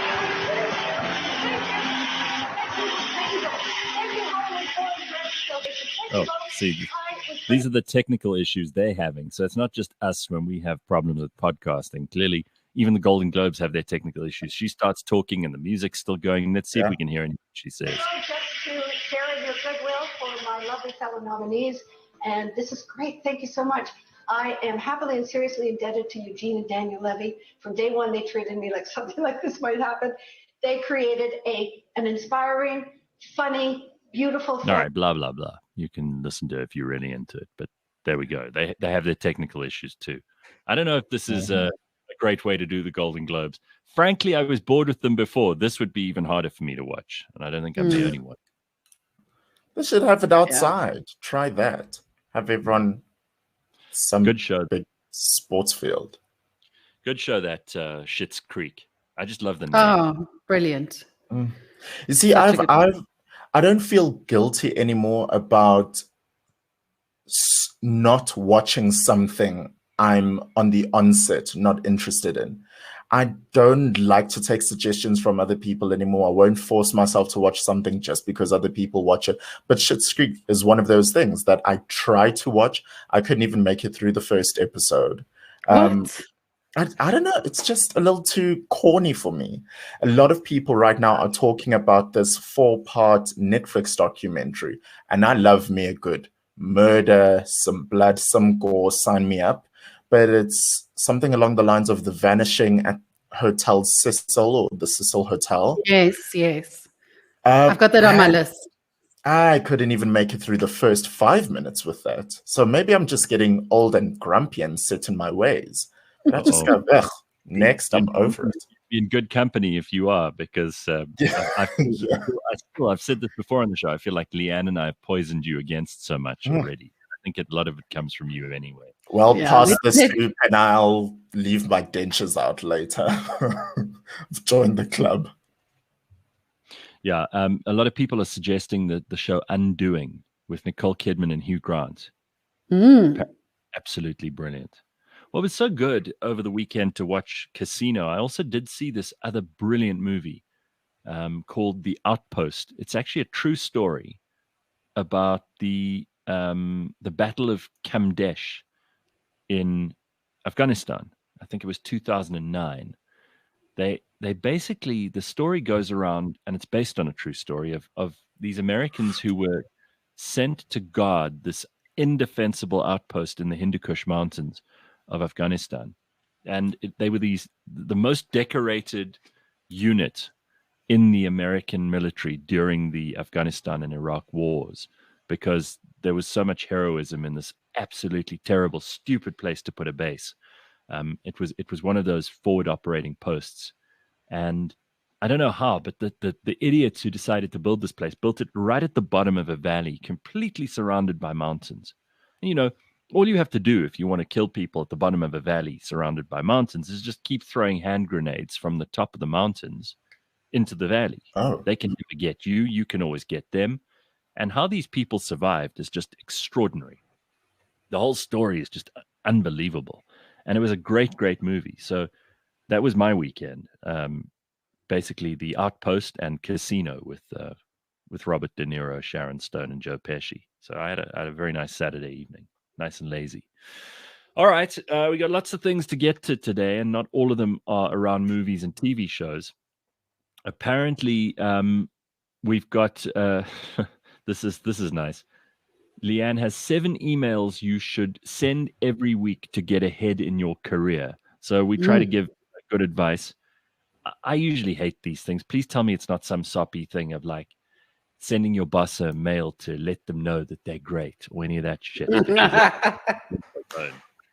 What are these emails? Yeah, you're probably going to hate it, but there's some things that I took out of it. Okay. The very first one is sending someone a thank you email, just to say thank you for what you do, you know, and thanks for the support during whatever project, or I'm so glad that we get to work together. Gareth, you do that. You don't do a special email, but every now and then you'll say, thanks, you really appreciated. It's sometimes good to send. Don't go telling people how nice I am. I hate this. Now I have to defend my reputation. And another example of that is, thanks to somebody that you admire, especially if you're in a corporation, or perhaps it's someone in your industry, perhaps it's an esteemed author or something like that. And you might say, thank you for this. It helped me do that. Thank you. Yeah, I still consistently email oprah@oprah.com. You still haven't got a reply? No, still not. It's also like a good idea to email someone lifting them up if you know that they've been through. So I should email Gail as well. I imagine like there's a red list of possibly dangerous psycho people, and Oprah's put Sia at the top of that, so she does know you exist. Doing her best to ignore you at the moment. She's like, oh God, has that asshole from South Africa sent another email? That's just so disturbing. Please keep an eye on him. If he ever gets on a plane to the United States, warn me. We go to level orange. We're gonna go to level orange, Gail. I can imagine it now. Hey, they've just got a filter set up. They've got a filter set up. Anything from Sia goes to junk mail. Junk mail. So you said we must also email people who lift them up. So people like Gail. No, so somebody that you admire in the business world, or someone who follows you, who admires you. So perhaps a fan has messaged you and said, so this message would be to Oprah to say, lift someone up. So she should email you here and saying, thank you for your continued support. Yes. Also in business, a good business tool is to email someone that you've just met. So you may have met them at a conference or online or whatever, and just to say, hey, thank you for meeting. I hope we can, chat soon, or etc. Yeah, I see if they're up for a chat. I do that just to remind myself. So I'll get home after a meeting, or I'll do it the day after maybe, but never much more than that. And then I'll include everybody on the email. And then it just stays in my sent items as a reminder of the people I met at that meeting. I'll say, thanks very much for the meeting. Here are those follow-ups that I promised, and I'll answer a few questions if there were any, or put some other information together. And then it's in their court. It's a way of me kind of, okay, I've done my responsibility. Now it's over to you. Then if I don't hear from them after that, it's their fault, not mine. Yeah, exactly. Another idea is to email an old coworker. I know with us, Gareth, we have a WhatsApp group with people we used to work with, just to, see what they're doing and what they're up to. That's quite fun. Yep. And the last one is a Thursday afternoon. Oh, sorry, second last. A Thursday afternoon email to your boss, just to say, here's where we stand regarding X, Y, and Z, and this is what we need done by tomorrow. Just to show them that you've got your priorities right, and they don't have to say to you, what do we have next on the agenda? Leave me alone. Don't bother me with anything else, just to give me an update on how you're doing, please. Hey, Gareth, I just had a very successful 45-minute meditation this morning, so I'm very spiritually aligned to the vision of the company. Yeah, here are the 3 things that I have achieved today.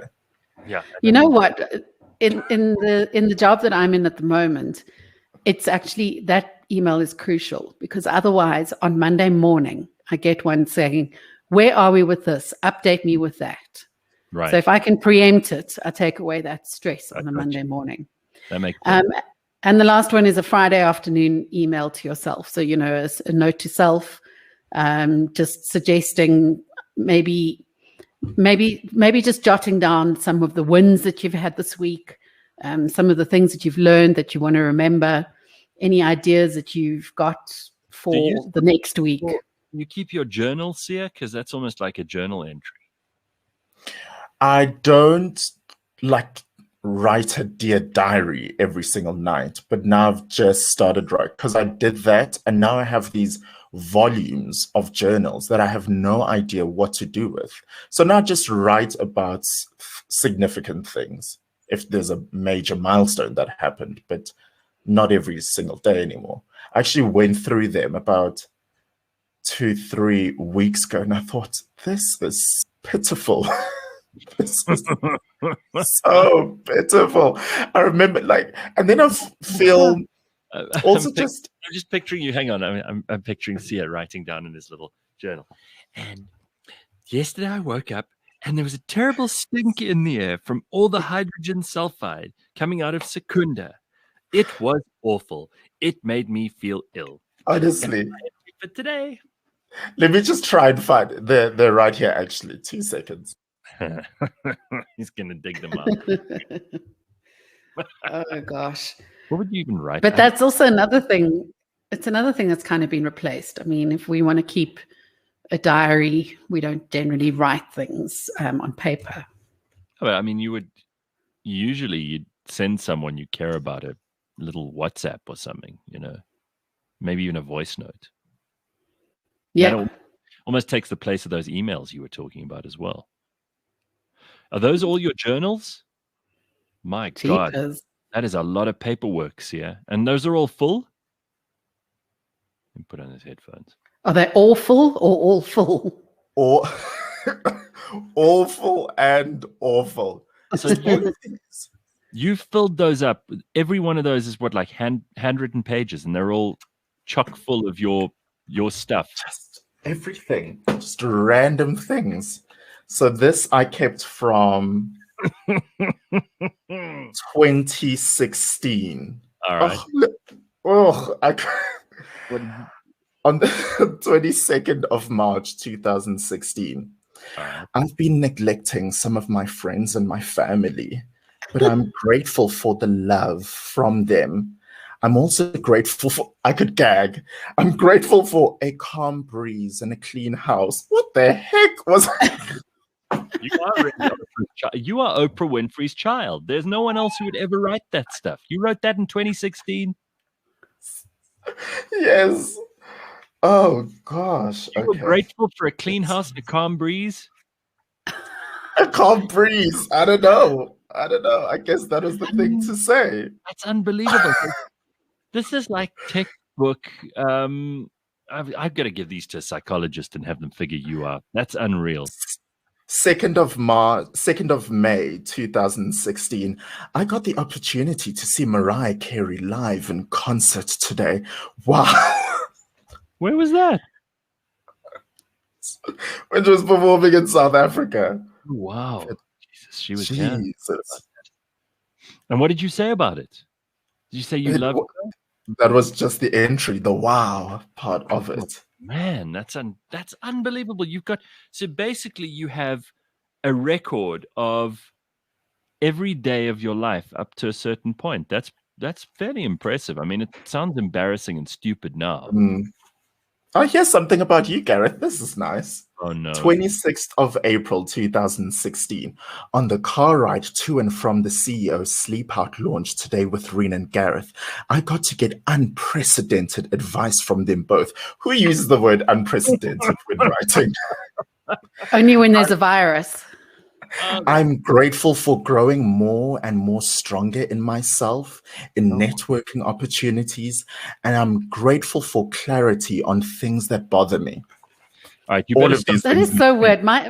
You better stop reading. My entries were things like, I can't stand this bitch, hope she dies. I hate my brother.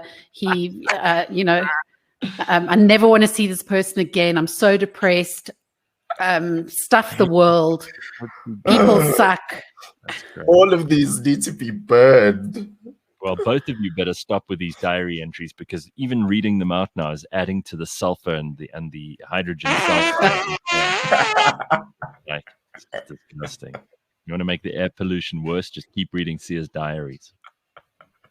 Oh, jeez. The same way people find a message in the bottle 100 years from now and they go, what was happening with you guys?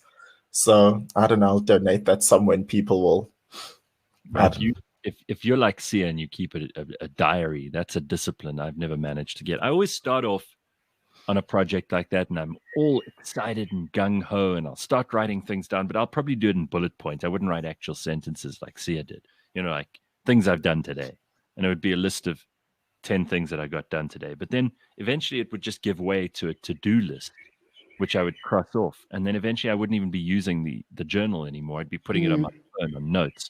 And it would have 3 beautiful pages at the front of this book, and then it would be empty from there on. So it's not something I can do. I know myself well enough to know that's not an area of strength. There's no way I can keep up with that stuff. Linda says she also does that. It's amazing to go back and read what you were doing years ago. Yeah. You do forget stuff. I mean, if you consider what we were doing this time last year, because we only went into lockdown properly towards the end of March. And most of us, including me, I don't think we're taking it hugely seriously at this point last year. Were you? No.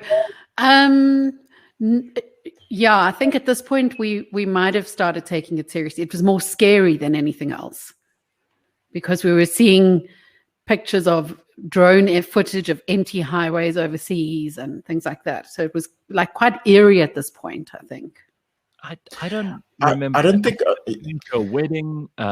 Virtually the weekend before the president locked us down, I went to a wedding in Durban, and I wasn't worried at all. It's a year since patient 0 arrived in South Africa, and I remember back to this time it was patient number 1. If the first one was 0, the second one landed in Gauteng, and she was a friend of mine. And she was put into isolation at Charlotte Matleke and was shoved food under a door, basically. And yeah, I thought about her and how we knew that it had come, but we didn't think that it would get to the point that it is now.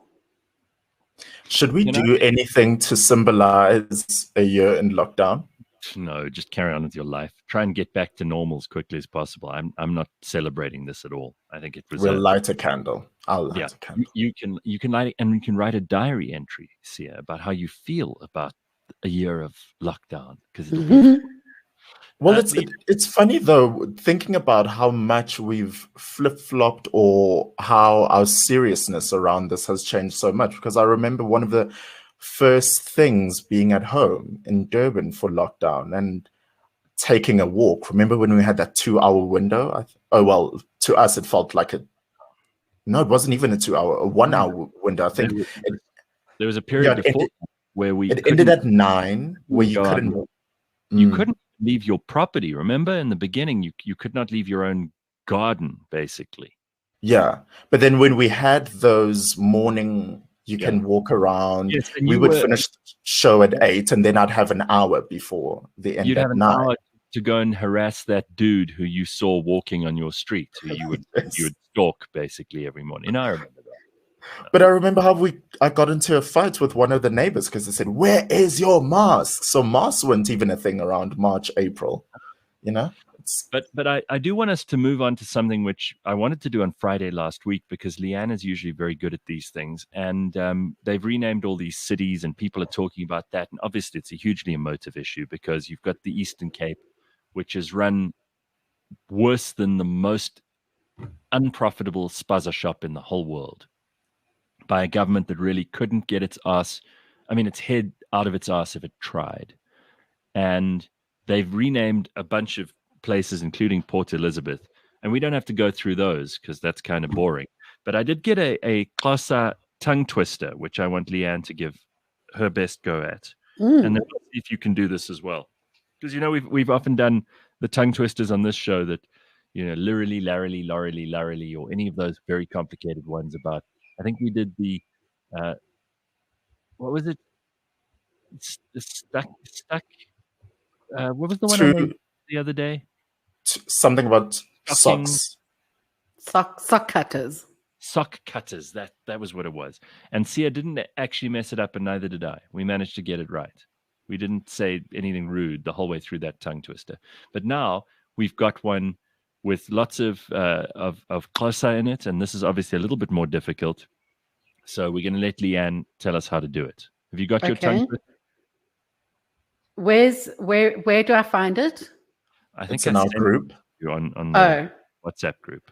Yeah, I think send it on that. Well, I'll send it again.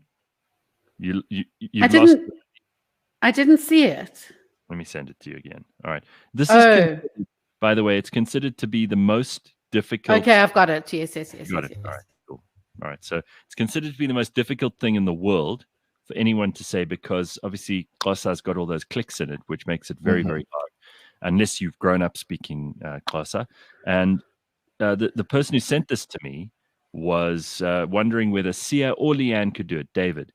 And if you speak Zulu or Xhosa, it should be a little bit easier. I've listened to YouTube. It contains all the possible clicks and is a wonderful one to hear done properly. Well, firstly, it doesn't contain all the possible clicks. It contains the Q, which is, in fact, it only contains the Q. It doesn't even contain the X, which is, which is, it contains the Q, contains the X, but it doesn't contain the C. So it says ikaka, lizikaka, kukaka, lakawuga, ukokoko. Which means? Gusho Guti, I don't know. I don't speak Zulu. I don't speak Xhosa, I speak Zulu. Just one more time, Leigh-Ann. Ikaka, lizikaka, kukaka, kukaka, lakawuga, ukokoko. Ah. How well did I do, or badly? That was not bad. That was not bad, actually. It means the scud rolled down the hill and broke its larynx, according to Google Translate, anyway. The thing is, I can't comment because I don't speak Xhosa. I may understand it, so I don't know where the rising inflection would intonations, be. I don't know that. I can read it phonetically, but I might also be mispronouncing it. That's exactly right. Yeah, the intonation's difficult to get right because I don't know where the inflections should be. It's very because that Q is the hardest click for me to do. I mean, I always remember, like, I learned to do, like, Becky Tele is the C. That's a you do it in the front of the mouth, in the front teeth. So Tele. It's almost like you're taking pity on someone. So yeah, and then you've got the, which is it's also how I call my cats, and I have 4 animals coming into the room. So, you're Ace Ventura, I'm telling you. The X is more on the side of it's almost like what you do with a horse, right? Yes. So that's Xhosa, for example. And then you've got the Q, which is the toughest one. And I remember I had to learn that pretty quickly because we had Nolene Maholwana sang on the show. I needed to get that Q right. It's also the Q can differ whether or not it's next to a G or an NG. Yeah, that's right. It's the same as a K. A K can come out like a KH is a K, but a K on its own is a G. So if you have, how we officially have with the Q, we have Konce, which is a harder Konce. Yes, which is a Q and a C. Yes. Konce. Wow. Okay. Well, listen. Good luck. I've seen some very funny posts over the last couple of days, and I know that there are people who are going to get upset by this because people get upset by everything. You know, the people who hate the name changes, and then there are the people who think the name changes are like holy and sacred, and that we shouldn't make fun of them. But one of the funniest ones of all is someone says they were trying to pronounce Port Elizabeth's name, and Siri booked them a flight to somewhere else, or they were clearing their throat, and Siri booked them a flight to PE. Wow. It's something like that. Andre wants to know what happens if you have a lisp, because then that could make the clicks quite different. Not really, because you have a cleft palate, because like the Q you need your palate for. I think the consonants that come up with a problem with a lisp is when you have air passing through with the sound that you're making, like th or s, whereas has no air, has no air, has no air. Okay. You should very technical, Leigh-Ann Moore. You should have actually been a language professor. You would have been very good at that stuff. Well, like I said, I studied linguistics, and then when my mum had her stroke, she had to do occupational therapy, which I actually had no idea was, and speech therapy. And it amazed me that speech therapy deals with everything from where you would put a pen in if you were choking. So if you had a tracheotomy, it deals with everything from the lower throat all the way to your lips. And I found it hugely interesting. Wow. It's definitely like my dream job is to do speech therapy. You've got a hell of an ear for it. And some people just take to languages really well. Snaye says, very well done, Leigh-Ann. And Pumlani saying, Leigh-Ann, you almost made the furniture in my flat raise, and I am Xhosa. I find like names are really important to get right. Not of places necessarily, but of people. Because if someone mispronounces your name, like if someone calls me Gary or whatever, it just instantly like irritates me a little bit. Really? And I don't like my name. I mean, I don't like Gareth, but at least since it is my name, pronounce it properly. If someone says Gareth, I'm just like, well, then I'll call you, shithead, because you're not even going to the trouble of pronouncing my name properly. And if you shorten someone's name without their permission, that's also not great. Like if you call it Christopher and they like to be called Christopher, and you call them Chris and they don't want to be called Chris, like it's important. Leigh-Ann. Yeah. So if someone's name is Nosbet Engeshe, then get it damn well right. Don't just go Hanosi. Nosi. It's kind of disrespectful, because what you're doing is you're saying your name is too much of an effort for me to learn. So I'm just going to call you something easy for me because I'm more important than you. That's kind of where I think it is. I don't want to get too much into it, because I know there are a lot of people who are purists about this and they take it much more seriously than me. And then there are people who think it's completely stupid to even care about these things. And I think those people are maybe sometimes a bit flippant. So you've got to find your place. I mean, do you care that people shorten your name to Sia? Because that you use Sia. Yeah, I think the fact that I use Sia isn't much of an issue when other people call me that, as opposed to Siyabonga.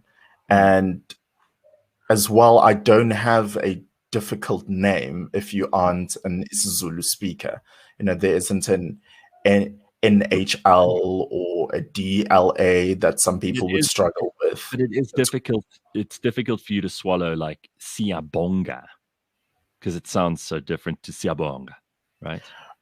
True. Accent thing. So if someone goes, hello, but Siyabonga, it's irritating to you. I'm sure. I've come to accept it, because even with, there's a Zulu accent, a very strong Zulu/Durban accent, as opposed to what other, like a Sotho speaker would pronounce my name. So what they commonly do in Durban is pronounce it without the I. So it's Sia or Siyabonga, as opposed to like a Sotho speaker would be like, oh yeah, Sia or Siyabonga. So I'm really not too phased that much, because really, if I give everyone the whole rundown of all three of my names, then that would be an issue. But Sia's fine.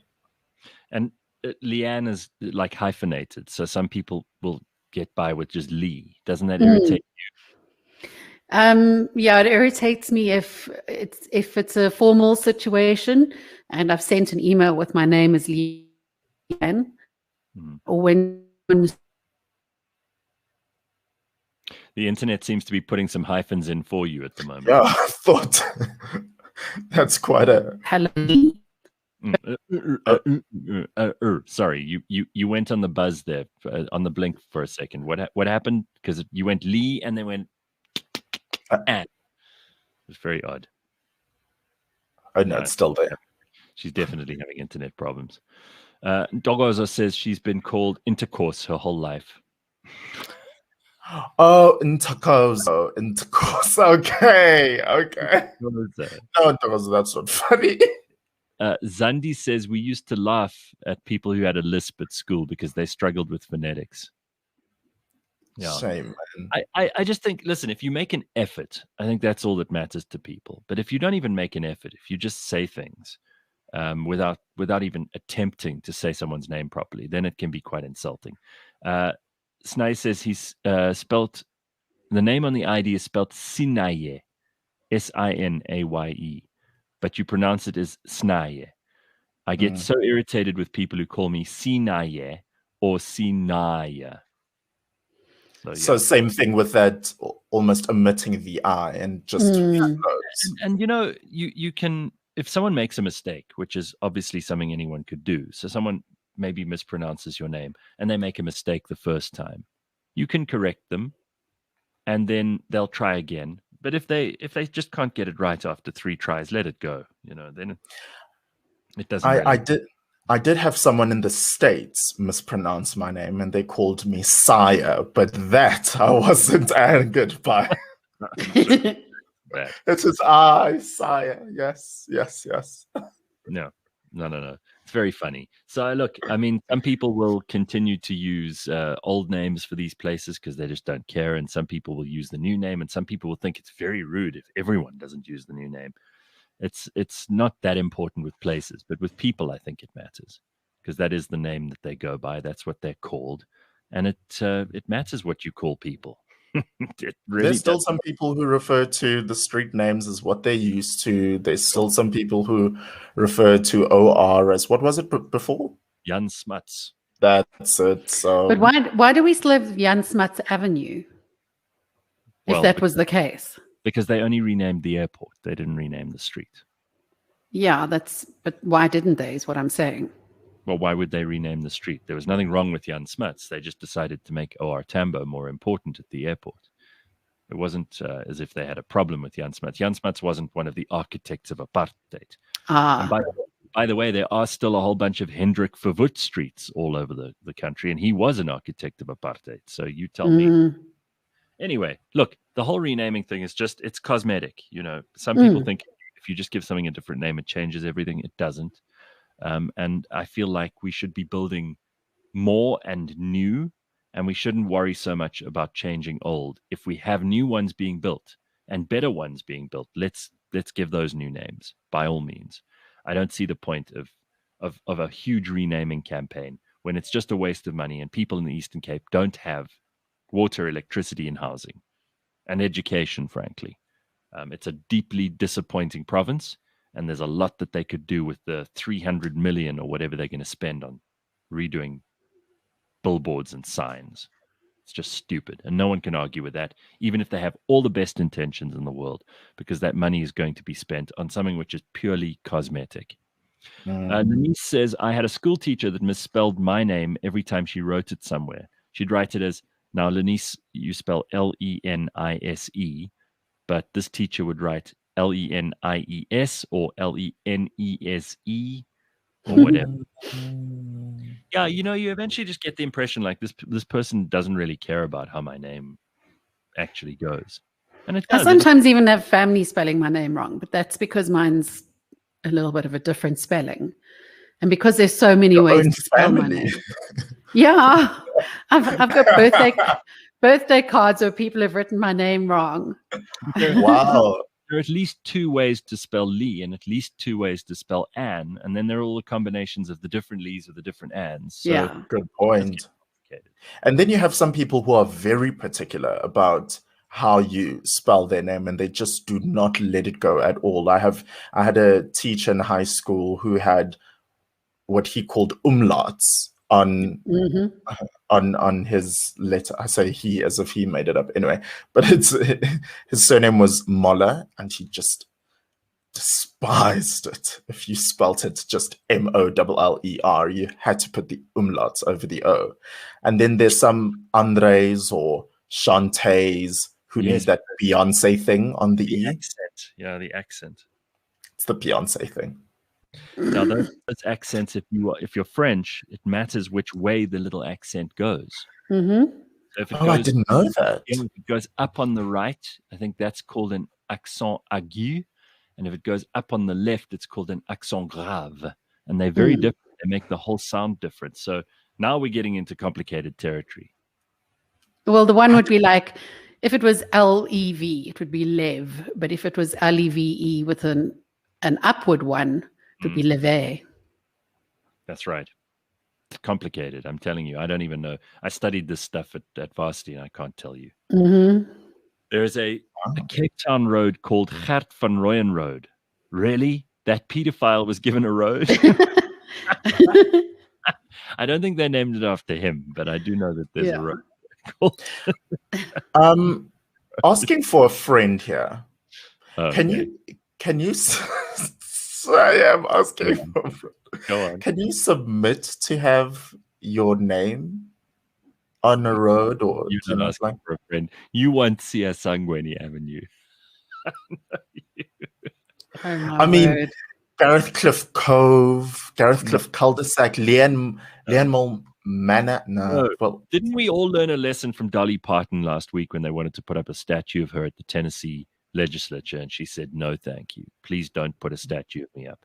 Don't name anything after anyone who's alive. It's a very bad idea.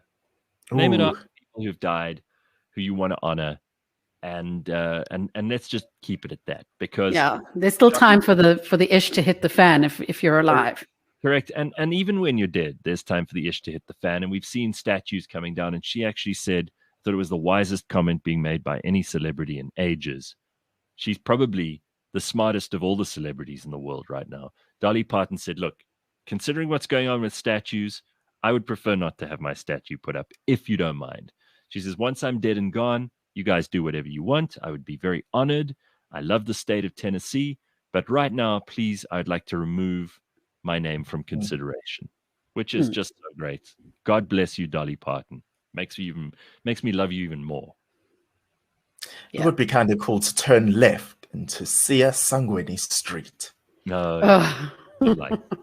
Come on.